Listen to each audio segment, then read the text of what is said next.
Assalamualaikum warahmatullahi wabarakatuh. Kami dari kelompok 7, Sifat Kimia akan menjelaskan tentang absorpsi bioreaktor.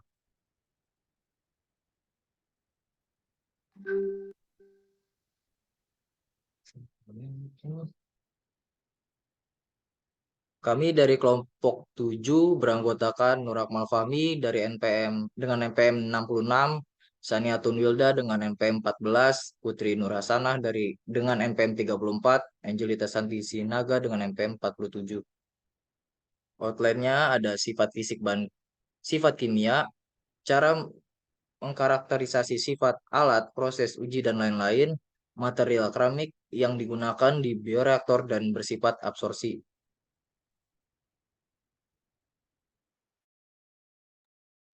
Baik, selanjutnya itu bioreaktor. Next slide.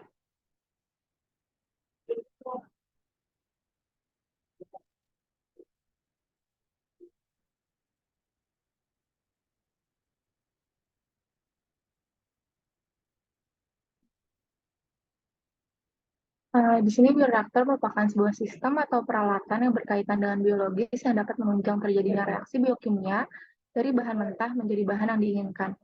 Reaksi biokimia yang terjadi pada bioreaktor melibatkan organisme atau komponen bioaktif atau yang disebut enzim. Enzim ini berasal dari organisme tertentu secara aerobik maupun anaerobik.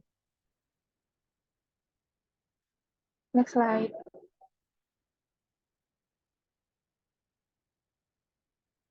Di sini ada bentuk bioreaktor, di mana desain dan konfigurasi bioreaktor tergantung pada tujuan penggunaannya. Bioreaktor dilengkapi dengan sensor dan kontrol otomatis untuk memantau dan mengendalikan parameter lingkungan dan parameter proses. Di sini ada beberapa bentuk bioreaktor, yang pertama bioreaktor bertangki, yang kedua bioreaktor keranjang berpengaduk, dan bioreaktor membran, serta yang terakhir itu bioreaktor terus-menerus. Selanjutnya untuk penggunaan bioreaktor sendiri, penggunaan bioreaktor meliputi produksi enzim, antibiotik, vaksin, biomaterial, dan produk bioteknologi lainnya.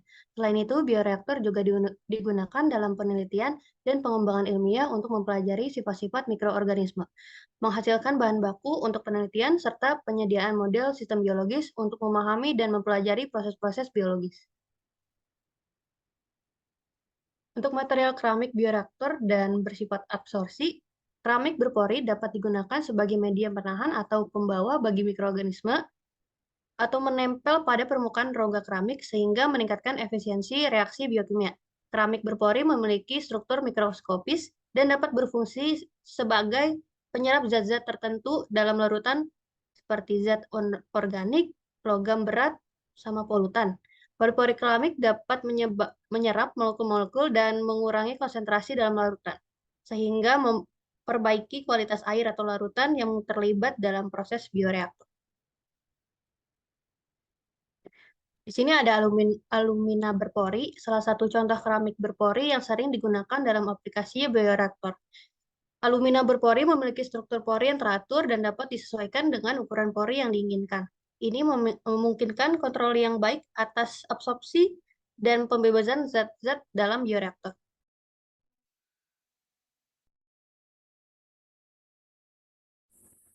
Selanjutnya, cara menentukan sifat absorpsi.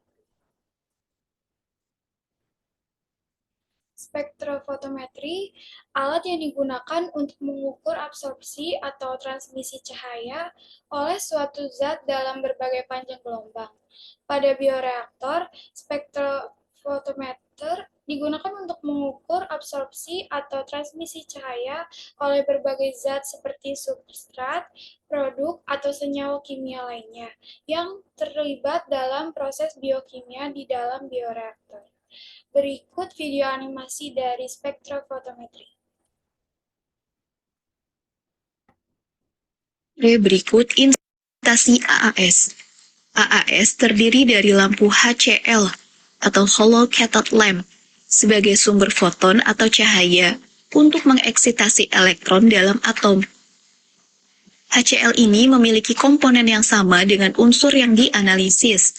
Contohnya, Apabila kita akan menganalisis unsur natrium, maka yang digunakan adalah HCl natrium.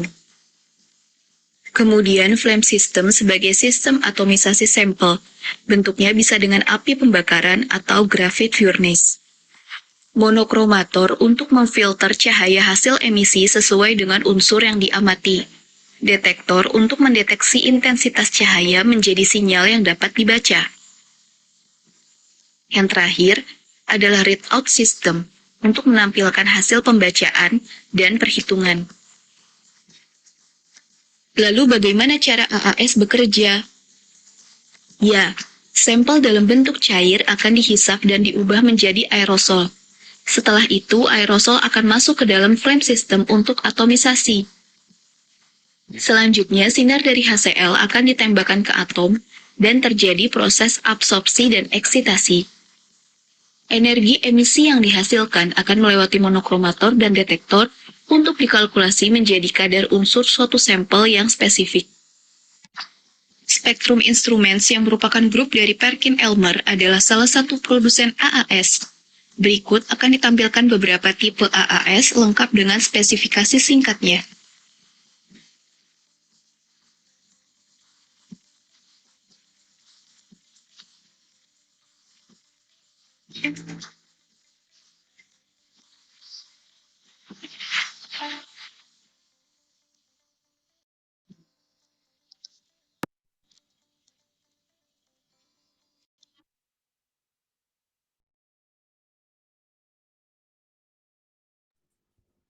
Selanjutnya, cara kerja spektrofotometer melibatkan pengiriman cahaya dengan panjang gelombang tertentu melalui larutan atau sampel yang akan diukur. Sebagian cahaya akan diserap oleh zat dalam larutan, sementara sebagian lainnya akan diteruskan atau diabsorpsi oleh zat tersebut. Lalu, spektrofotometer akan mengukur intensitas cahaya yang diteruskan atau diabsorpsi oleh larutan pada panjang gelombang tertentu. Data yang didapatkan digunakan untuk menghitung konsentrasi zat dalam larutan. Bahan yang menyerap cahaya akan menyerap energi dari cahaya yang melewati sampel, dan perubahan dalam intensitas cahaya yang diserap akan memberikan informasi tentang kemampuan bahan untuk menyerap cahaya pada panjang gelombang tertentu.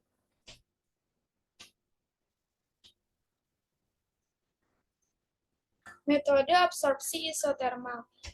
Metode tersebut digunakan untuk mengukur kemampuan suatu bahan untuk menyerap zat dari fase gas atau larutan dalam kondisi yang dikendalikan. Dalam metode ini, sampel bahan ditempatkan dalam kontak dengan zat yang akan diserap.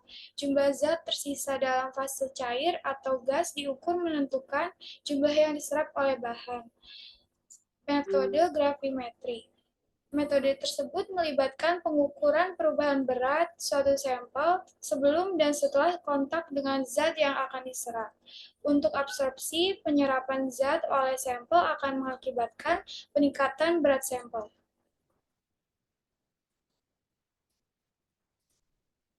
Sekian presentasi dari kelompok 7, kurang lebihnya mohon maaf. Terima kasih.